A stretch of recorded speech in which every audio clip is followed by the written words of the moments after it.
Some people say Gaza is a place of strong families, beautiful traditions, and endless kindness. Others say it is a place of shortages, restrictions, and struggle. Which is true? Maybe both. Listen and decide.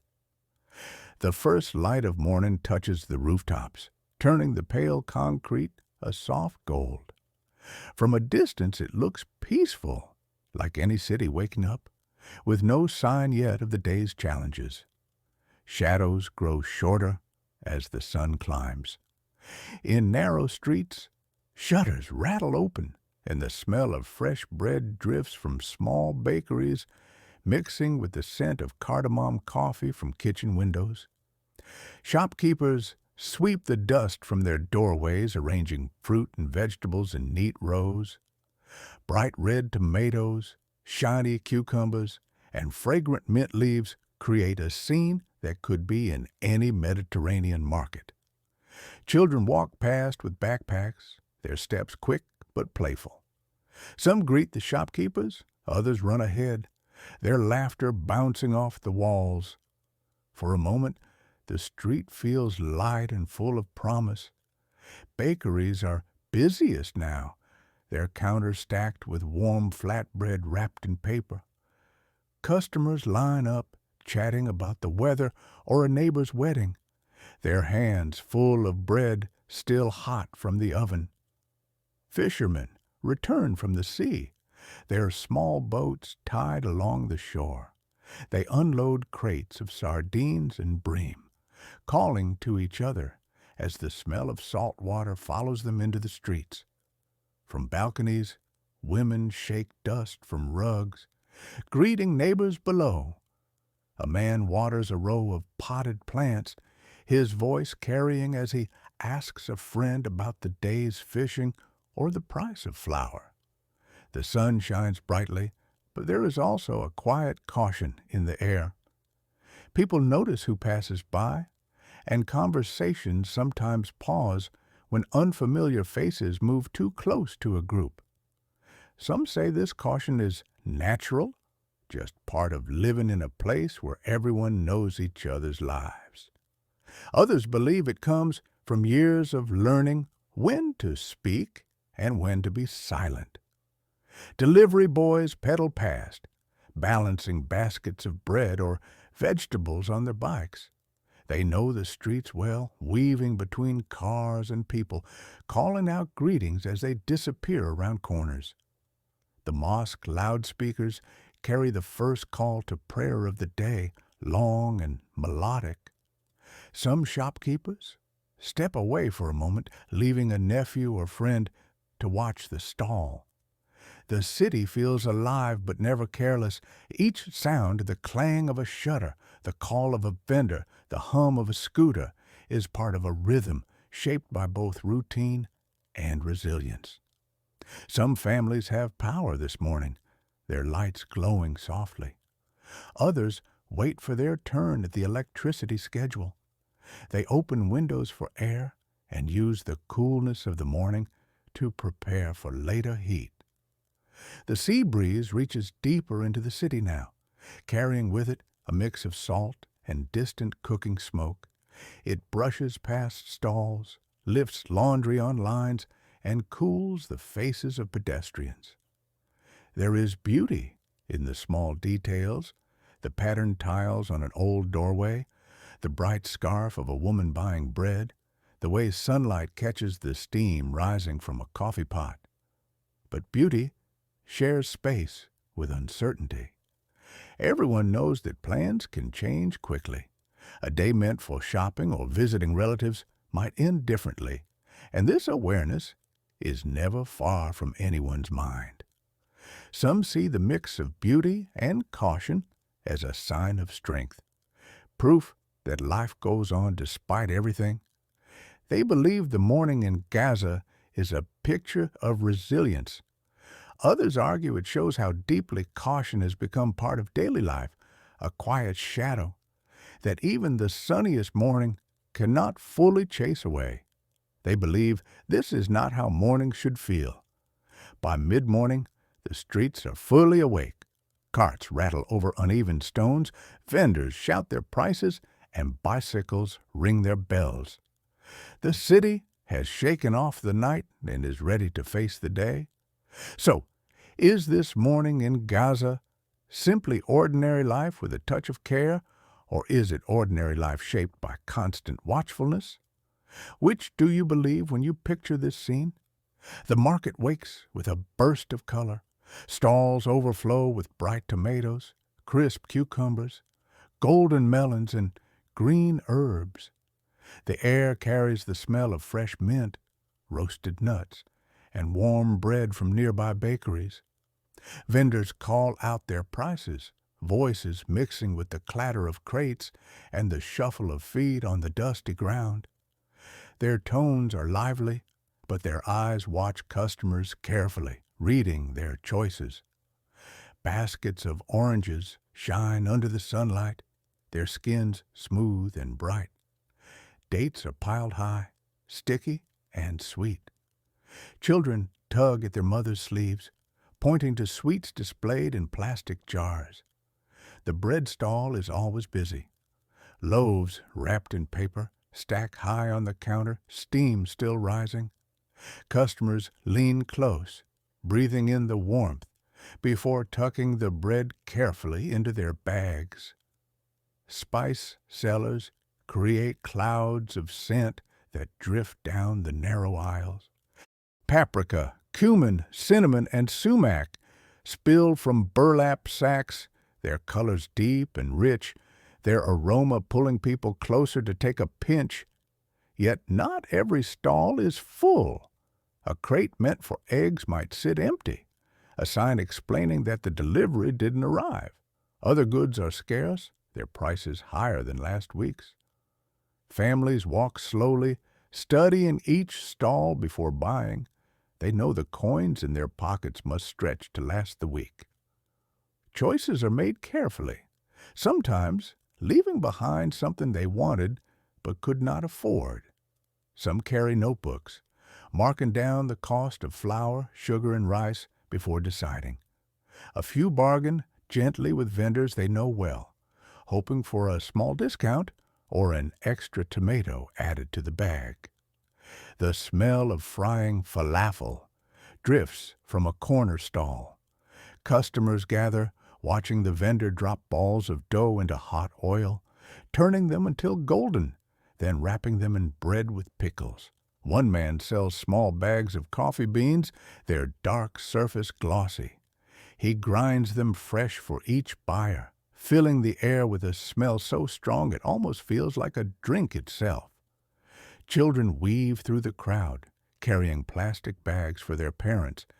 They learn early how to judge which fruit is sweetest, which bread is softest, and how to smile when asking for the best price.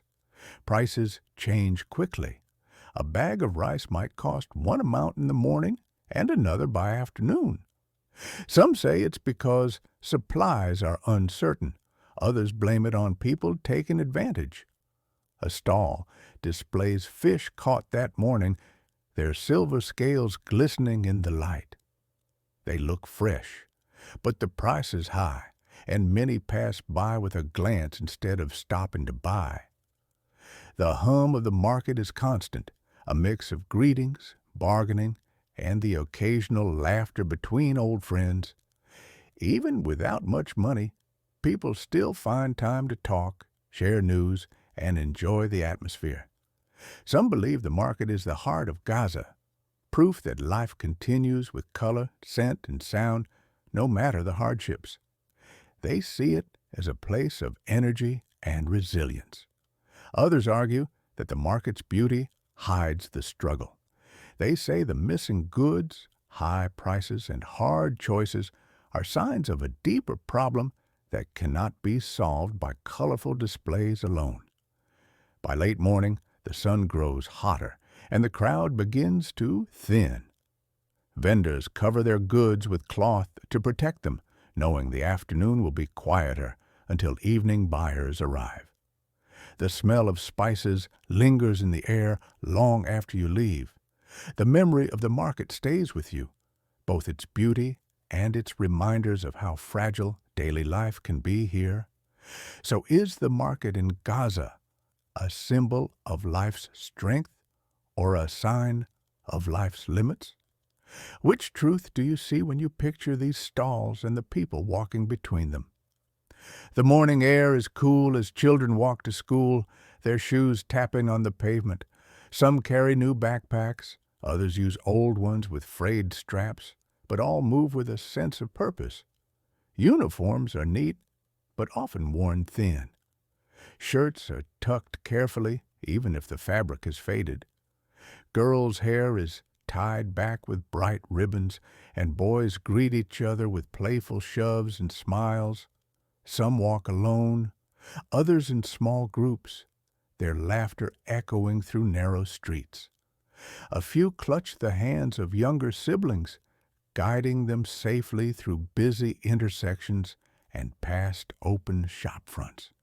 In front of the school gates, parents gather to say goodbye. Some offer quick hugs, others a few whispered words. Many watch until their children disappear into the crowd of uniforms.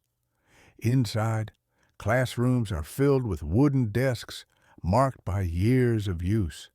Chairs wobble, blackboards are scratched, and the paint on the walls is chipped, but every seat is taken when lessons begin. Textbooks are shared between students. 2 or 3 heads bend over the same page, their hands turning it together. Some copy notes quickly into thin notebooks with pages already almost full. Teachers write on the board with chalk worn down to a nub. They speak clearly, repeating important points. When the power goes out, they keep teaching, raising their voices so every student can hear. In science class, experiments are rare, but curiosity is strong. A teacher might use everyday objects to explain a concept, turning a plastic bottle into a tool or a match into a demonstration. During breaks, the playground fills with energy. Children play football with a worn ball, jump rope in small groups, or trade homemade snacks wrapped in paper. The air is filled with shouts and laughter. Some students stay inside during break, heads bent over books. They study quietly, sharing pencils and erasers, determined to finish homework before the next class begins or before the lights go out at home. Parents believe education is a path to a better future. They dream of their children becoming doctors, engineers, or teachers, even if those careers feel far away in the present reality. Teachers share that belief.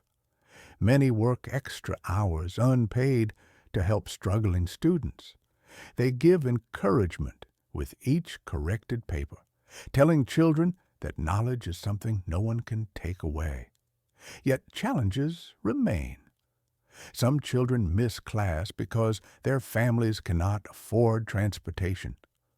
Others help at home or work part-time, returning to school only when time and money allow. Some say the resilience of these students is a sign of strength. They believe the desire to learn, even with so few resources, proves that education will survive and thrive no matter the challenges. Others argue that determination alone is not enough. They point to the missing books, the overcrowded classrooms, and the lack of materials as obstacles that must be removed for true progress to happen. As the final bell rings, children pour out of the school gates. Some walk home in groups, talking about lessons.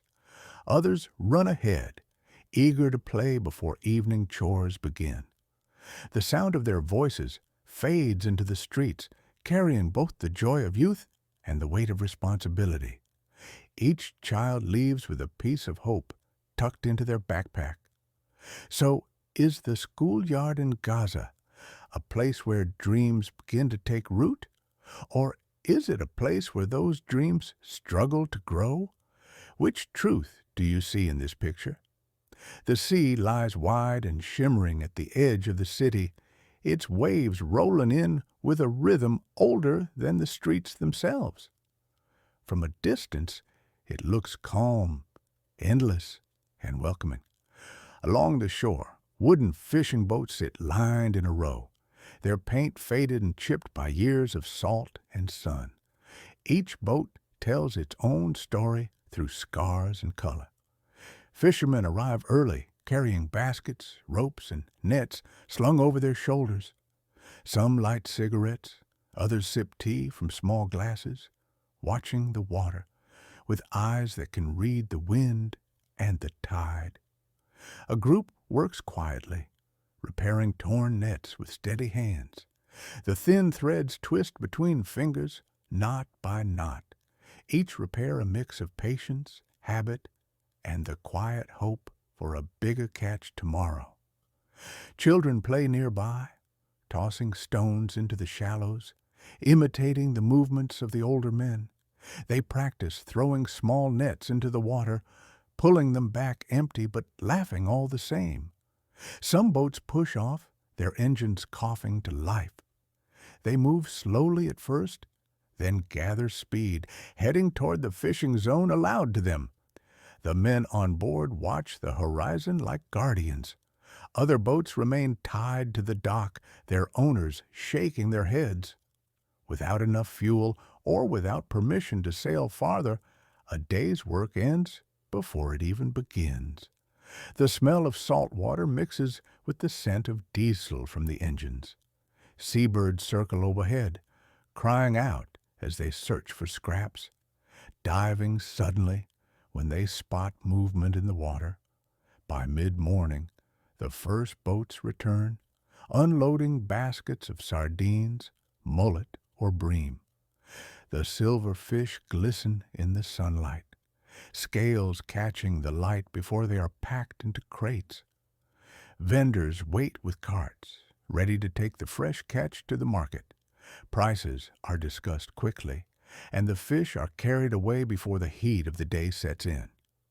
Fishing brings food to tables and income to families, but it is never certain.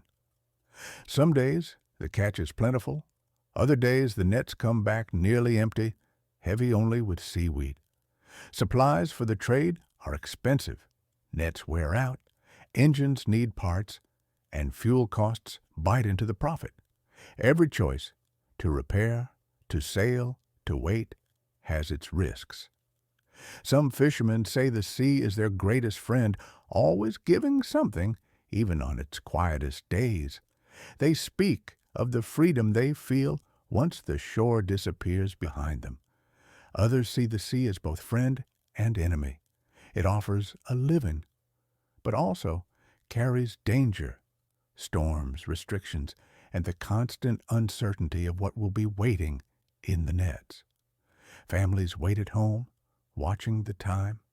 A good catch means fish for dinner and money for the week's needs. A poor catch means finding another way to fill the table. By late afternoon, the boats are tied up again, rocking gently in the waves.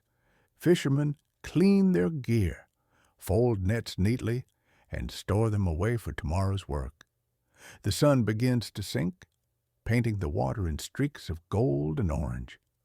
Children still play on the shore, chasing each other in the sand as the day slows to an end. Some say fishing in Gaza is proof of resilience, a reminder that even in difficulty, people find ways to work, feed their families, and keep traditions alive.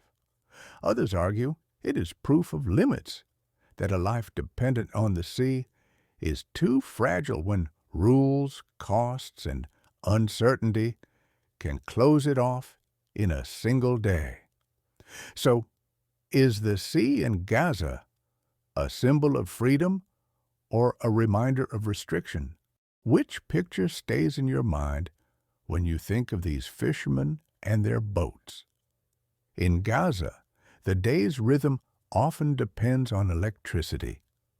Families wake not just to the sound of roosters or alarms, but to check if the lights will come on that morning. When the power is on, the house comes alive quickly. Washing machines hum, Fans turn lazily, and children rush to charge phones and lanterns, knowing the electricity might vanish again without warning. Cooking is planned carefully. Some mothers prepare meals in the early hours if power is available, storing them for later. Others keep stoves ready to light with gas when the lights go out. Laundry days are chosen according to the electricity schedule. Clothes are washed, spun, and hung to dry in the short window before the power cuts again, leaving machines silent until the next cycle. Students race to finish homework during light hours. Lamps flicker on desks, but when electricity is gone, they move closer to windows or study under the steady glow of battery-powered lanterns. In the evenings without power, candles become the main light. Their soft glow fills rooms with shadows that dance on the walls, turning ordinary conversations into moments that feel quieter, almost private. Small generators hum in some neighborhoods, their steady vibration mixing with the night air. They provide enough power for a few lights, a fridge, or a fan, but fuel costs make them precious. Families keep a mental list of what to do when electricity returns. Charge the phone, fill the water tank, iron the uniforms, and run the fan to cool the rooms before it disappears again. The refrigerator is opened only when necessary. Cold air is saved like a treasure, so milk, vegetables, and meat will last until the next time the power comes back. Some people say living this way has made them creative and efficient. They have learned to adapt, to work around challenges, and to appreciate small conveniences more than others might. Others say it is an exhausting way to live, that no one should have to schedule life around something as basic as electricity, and that such limits wear down patience over time. In the narrow alleys, you can hear the click of switches when the lights return. Homes light up one by one, as if the whole neighborhood is breathing a sigh of relief. Children cheer when the fans start turning again. Parents quickly plug in devices, boil water for tea, and use the sudden brightness to get as much done as possible before the darkness returns. Street vendors use the power hours to light their stalls brightly, drawing in customers. Music plays from small speakers, and the streets feel more alive when the hum of electricity is present. When the power cuts again, the city softens. Generators start in a few homes, but most streets fall into a dim golden light, the stars and moon taking a larger share of the sky. Some families gather together in one room during power cuts, telling stories, sharing fruit, or playing games by candlelight. The lack of screens and noise makes these hours strangely intimate and peaceful. Others find the silence unsettling, the absence of light a reminder of limits that press too close. They wait for the next return of electricity like a traveler waits for rain in a dry season. This cycle repeats day after day. Hope rises with each flicker of the bulb, then fades again with the darkness, leaving people to adjust once more to the rhythm they did not choose. So, is life with limited electricity in Gaza proof of human adaptability, or is it a sign of how much has been taken for granted elsewhere? Which way do you see it? When the power returns, televisions come alive in living rooms, shops, and cafes. The sudden glow feels almost magical, as if the world outside has stepped closer for a short but precious visit. Families quickly gather around the screen. Parents lean forward. Children sit cross-legged on the floor, and the volume is turned up high, so even the smallest detail of the news is heard. Some watch local channels, following stories about markets, schools, or the weather. Others change quickly to international stations, searching for updates that might not appear in the local broadcasts. In cafes with generators, televisions stay on longer. Men sip coffee slowly, glancing at the screen between sips. Each headline feels like a new thread connecting them to a larger world. Mobile phones become the second lifeline. When the signal is strong, people scroll through social media, read headlines, and check messages from friends and relatives. A low battery is treated almost like an emergency. When videos are found, they are downloaded immediately before the connection drops.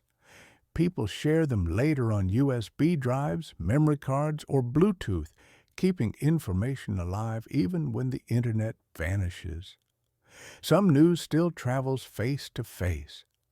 A neighbor mentions a rumor about food prices. A shopkeeper tells a customer about an expected shipment of supplies. A friend shares what they heard from a cousin abroad. Street conversations are friendly, but careful. Greetings are warm, but opinions are measured. Everyone knows which topics are safe to discuss in public and which are better saved for private spaces. At home, doors close and voices relax. Friends and family speak more openly, debating what they have heard, questioning the truth, and sometimes laughing at the wild rumors that pass through the streets. Children listen quietly, catching pieces of these conversations. They repeat what they hear at school, sometimes starting their own small debates without fully understanding the stories behind the words. Rumors travel quickly here, faster than official announcements. A single detail can change as it passes from person to person, growing or shrinking with each telling until it becomes something entirely different. Some say this is a strength. They believe that in a place where information is not always easy to reach, people must rely on each other to keep the community informed. Others worry it is dangerous. They argue that misinformation spreads too easily and that wrong details can cause tension or even fear when they travel unchecked through the streets. Markets are also places for news. Between selling bread and vegetables, vendors exchange updates about electricity schedules, local events, or news from relatives living abroad. Shopping becomes part of the information network. When power cuts again, radios take over. Small battery-powered sets crackle to life, filling the darkened room with the steady voices of announcers reading headlines, weather reports, and important notices. Some prefer radio over television. It needs less power, works without the internet, and somehow feels more personal, as if the announcer is speaking directly into their home. In moments of sensitive discussion, eyes sometimes glance toward windows and doors. Voices lower, words chosen carefully, each one carrying weight in a place where words can travel far. Family gatherings often turn into small debates. Relatives argue over the meaning of a political speech or a news report, each convinced their perspective is the most accurate. Voices rise but rarely cross the line into anger. By the end of the day, the news has been told and retold, mixed with opinion, emotion, and the unique flavor of each storyteller. It becomes a shared experience, part fact, part feeling. Some believe the way news spreads in Gaza shows the power of human connection. They see it as proof that even in difficulty, people find ways to know, share, and adapt. Others believe it reveals the fragility of information here. They argue that true understanding is impossible when access is uncertain and when every fact must travel such a long, winding path. So, is the flow of news in Gaza a sign of resilience and community, Or is it proof of how easily truth can be blurred? Which side feels closer to the truth for you? The first call to prayer arrives before the sun has fully risen, a gentle voice carrying across the rooftops. It wakes the quiet streets, reminding everyone that the day begins not just with work, but with worship. From high minarets, the muezzin's voice stretches over neighborhoods. The sound weaves through narrow alleys, drifts past open windows, and blends with the soft rustle of morning breezes and the distant crow of roosters. Shopkeepers pause, looking toward the mosque as the call echoes. Some close their shutters immediately, while others finish serving a customer before stepping away, knowing they will return to work after prayers. Men and boys walk steadily toward the mosque, sandals brushing against the dust. Some carry small prayer rugs under their arms, greeting friends along the way with quiet smiles and a nod. Inside homes, women prepare a small space for prayer, spreading clean rugs on the floor. In this still moment, kitchens fall silent, and conversations pause as the world narrows to reflection. The streets grow calmer, the sound of engines fades, footsteps soften, and the hum of the market quiets for a few minutes. Even those not praying often respect the moment of pause. When the prayer ends, life resumes. Shutters open again, vendors return to their stalls, and the air fills once more with the rhythm of trade, movement, and conversation. By midday, the second call to prayer carries a different energy. The sun is high, and people are deep into their work. The voice from the minaret feels like a gentle reminder to slow down. Shops close briefly again. Customers step aside, waiting for the stall owner to return. The streets do not empty completely, but the pace softens like a river slowing before a bend. In the mosque courtyards, rows of worshippers bow in unison. The murmur of recitation rises and falls, blending into a sound that feels both personal and shared by everyone present. For those who cannot reach the mosque, a small space is enough. A corner of a shop, a quiet spot in a home, or even the shade of a tree can become a place of prayer. The afternoon call to prayer often catches children on their way home from school. Some follow their fathers into the mosque, learning the movements step by step, their eyes flicking to the older men for guidance. As the day cools, the sunset call to prayer feels different again.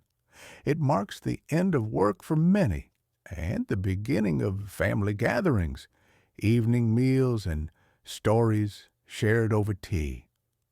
The streets glow in the orange light of dusk. Shops closing for the day do so with less rush, their owners heading to the mosque before returning home for dinner. In the quiet after prayer, the city seems softer. The sea breeze moves through the streets, carrying the scent of food cooking in kitchens, mixing with the fading heat of the pavement. The final call of the day arrives. After night has settled, some hear it from bed, others in the calm of their living rooms. It marks a peaceful close to the day's cycle. Some say these calls to prayer are the heartbeats of Gaza's daily life, dividing time into moments of reflection and connection that strengthen the spirit even during hardship. Others believe they are simply a part of tradition, respected and followed, but no longer holding the same deep meaning for everyone. For them, life's pace is guided by necessity more than ritual. In every case, the rhythm is unmistakable. The calls to prayer shape the city's heartbeat, whether people listen with devotion, habit, or both. The sound belongs to everyone in its own way. So is the call to prayer in Gaza a spiritual anchor that holds life steady, or simply a familiar background to daily routines? Which way does it feel to you? When the sun sinks low and the sky turns the color of ripe peaches, the narrow streets begin to fill with the smell of dinner cooking and the sound of neighbors calling to each other. Small tables appear in courtyards and on rooftops, covered with simple plates of rice, bowls of salad, and pieces of grilled fish that glisten under the warm glow of hanging light bulbs or soft candlelight. Men carry steaming kettles of tea, pouring it into small glasses that burn fingertips but warm the soul. The scent of mint drifts through the air, making everyone breathe a little deeper. Children run between the tables, carrying bread from one house to another, stealing bites along the way. Their laughter bounces off the walls, weaving into the hum of conversation and clinking glasses. Old friends settle side by side, leaning close as they tell stories from years ago, their hands moving like the waves they describe, each tale growing larger with the joy of retelling. A man with a worn oud begins to play, the soft strings sending ripples through the night. His music is joined by a drum beat from a neighbor's hands on an overturned bucket. Voices rise in song, some in tune, others not, but no one cares. Here, the sound is not for perfection, but for joy, and every note pulls people closer together. Plates are passed around, and no one counts how many portions they give away. A neighbor's child is fed as quickly as one's own, because hunger is always shared here, just like plenty. The grilled fish disappears quickly, the charred skin giving way to soft white flesh that tastes of the sea. Fingers are licked clean, and someone laughs about how no fork can improve this. Stories drift between the serious and the silly. One moment, the talk is about how much the price of rice has risen. The next, about a goat that once escaped into the market. Laughter spills into the street, drawing in latecomers who arrive with small plates or pots, offering what little they have. No one leaves without eating, and no one eats without sharing. Some evenings, the preparations for these meals are as joyful as the meals themselves. In the small kitchens, the smell of lemon, garlic, and fresh herbs fills the air as fish is rubbed with salt and brushed with golden olive oil before it touches the hot grill. Rice cooks slowly in deep pots, steam carrying the scent of cinnamon and cloves through open doorways. A mother sprinkles parsley over a salad, the green leaves bright against the white of chopped onions and the red of ripe tomatoes. Children play hand-clap games in the corner, their voices rising in rhythm with the quick slap of palms. Others chase each other around the courtyard, their bare feet kicking up fine dust. At one table, a small contest begins over who can pour the tea without spilling a drop. The winner grins proudly as the others clap and laugh. Sometimes a neighbor rushes in late, apologizing with a smile because they forgot the bread. Minutes later, they return with twice as much, balancing warm stacks in their arms. It is received with cheers and jokes because here even a forgotten loaf becomes a reason to laugh together. They laugh together. They eat together. They share everything. A boy tries to juggle 3 oranges and fails, sending them rolling under chairs. The crowd cheers him on, urging him to try again because success matters less than the trying. The tea is refilled, sweet and hot, making conversation linger. Some sip slowly to keep the moment alive. Others drink quickly, so their glass will be filled again without needing to ask. A breeze lifts the curtain of a nearby window, carrying with it the faint sound of a radio. News headlines pass unnoticed, fading into the background like a story from another world. For a few hours, worries about the next day's challenges dissolve. The walls of the courtyard, the music, and the company create a shelter where only warmth, laughter, and full bellies matter. Some believe these gatherings are more than just moments of joy. They are proof of survival, a quiet rebellion against the heaviness of daily life, a reminder that humanity cannot be crushed. Others argue that such evenings, though beautiful, are a distraction from the real struggles, a way to hide from problems that will still be waiting when the last cup of tea is poured. The music softens, children grow sleepy, and chairs scrape gently against the floor as people rise. Hugs are exchanged, promises to meet again are made, and leftovers are wrapped for tomorrow. The night swallows the last notes of song, but the echo of laughter stays in the air, clinging to the walls like the scent of grilled fish and fresh mint. So are these evening gatherings in Gaza, an act of joy that strengthens the spirit, or a way of forgetting troubles that must still be faced. Which truth feels closer to your heart? On calm nights, the streets glow under the soft yellow light of hanging bulbs, and the sound of distant music floats through the air like a gentle thread weaving the neighborhood together.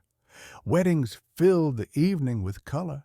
Women in bright dresses move gracefully between tables, carrying plates of spiced rice and roasted chicken, their laughter mixing with the sharp rhythm of drums and ululations of joy.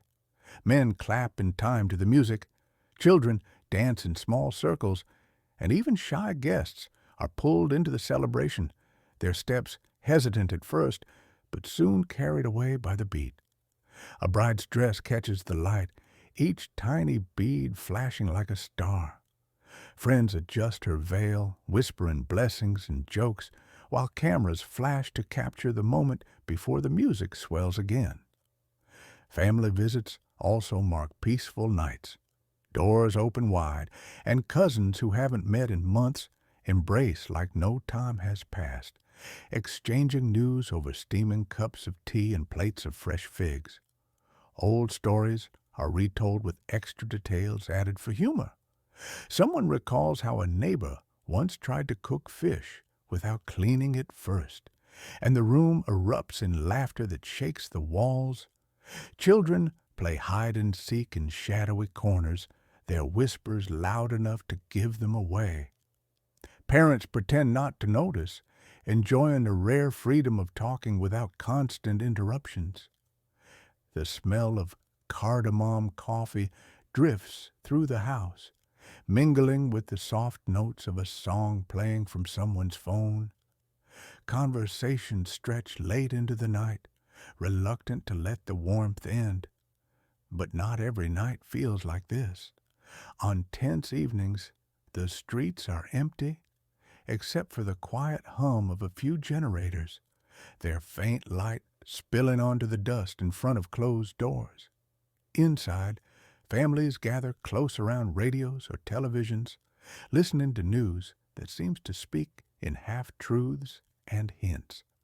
Faces are still, and hands tighten slightly around cups of tea gone cold. Outside, the air is heavy. Even the dogs seem quieter, their barks sharp and infrequent. Curtains stay drawn, and windows are shut to keep the sound of the street from reaching inside. Every noise is noticed. The slam of a car door makes people glance at each other. The sound of boots on the pavement draws a moment of silence until the footsteps fade away. Children sense the tension without understanding it fully. They sit close to their parents, asking few questions, their usual chatter replaced by long stares at the flickering light on the television screen.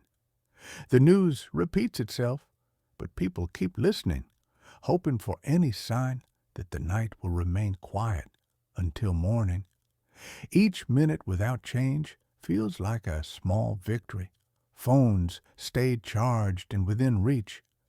Messages are exchanged quickly, asking relatives in other neighborhoods if things are calm there too, as if reassurance can be passed from one street to another.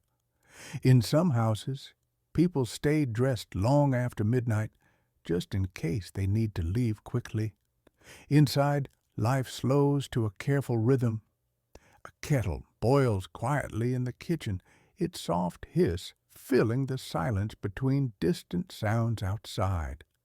A child sits cross-legged on the floor, drawing pictures of flowers in a small notebook, each petal colored slowly as if to hold back the night. Someone checks the front lock again, turning it gently so it does not make a sound. In the corner, an elderly woman counts prayer beads, her lips moving without a sound.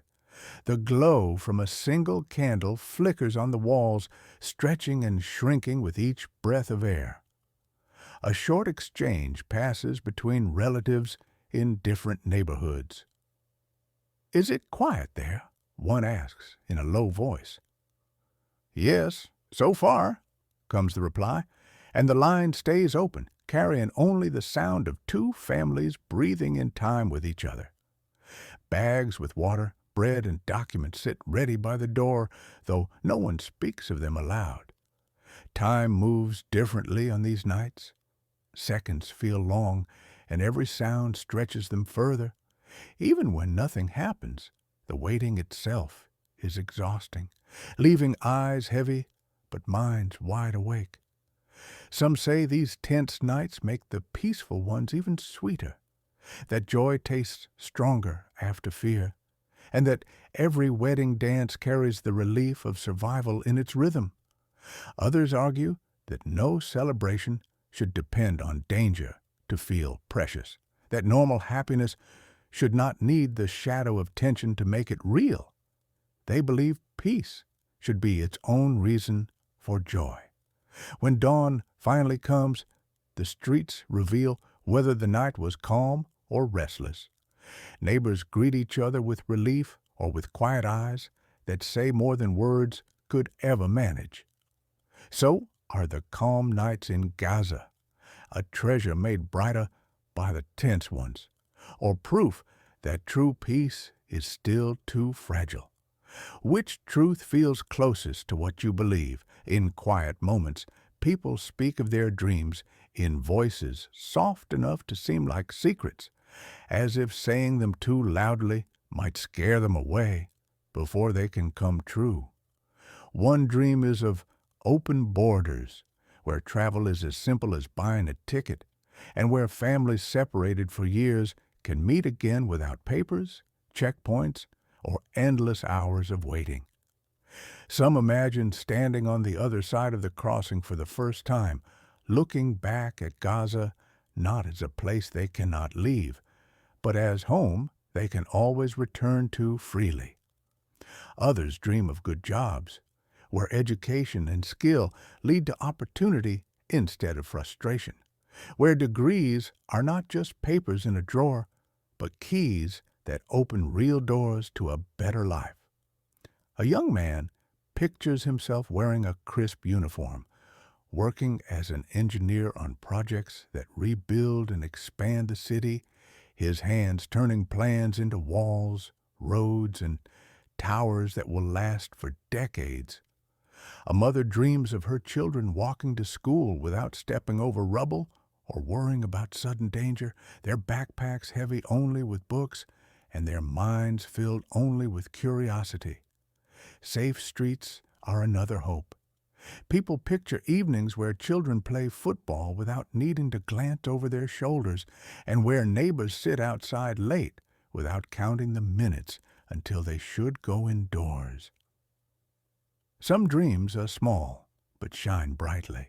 A young boy imagines owning a bakery, its shelves stacked with golden loaves and sweet rolls that fill the air with the warm smell of fresh bread.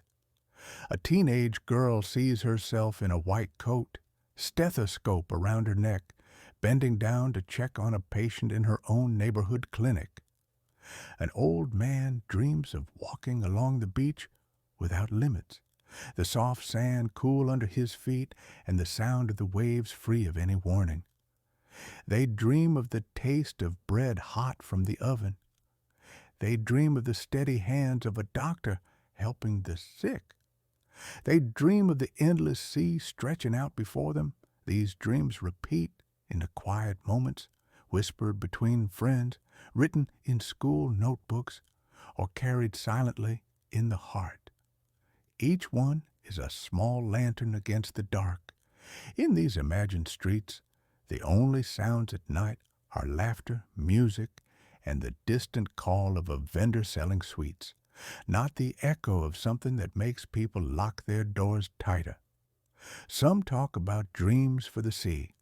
They want to sail past the limits, fish in deeper waters, and trade freely with other ports, bringing back goods and stories from faraway places.